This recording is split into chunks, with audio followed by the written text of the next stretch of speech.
günlerden neler, bugün bize hoş geldin sevenler, bugün bize hoş geldin sevenler.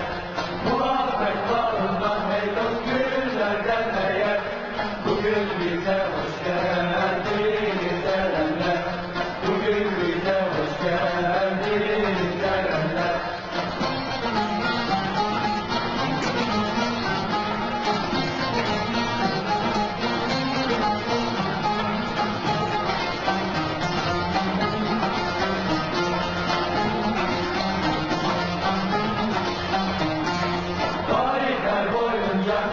Bir milletiz biz, kimde dünyaya vermişik kız.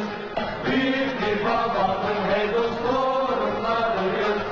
Bugün bize hoş geldin sevenler, bugün bize hoş geldin sevenler.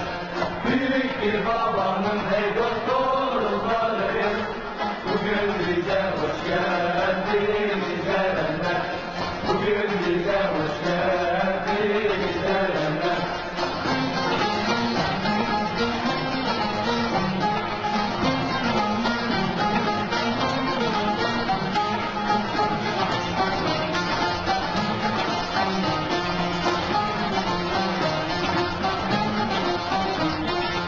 İşte alıcılar malın sözünden, nereye kaçmaz zalim nerenin gözünden.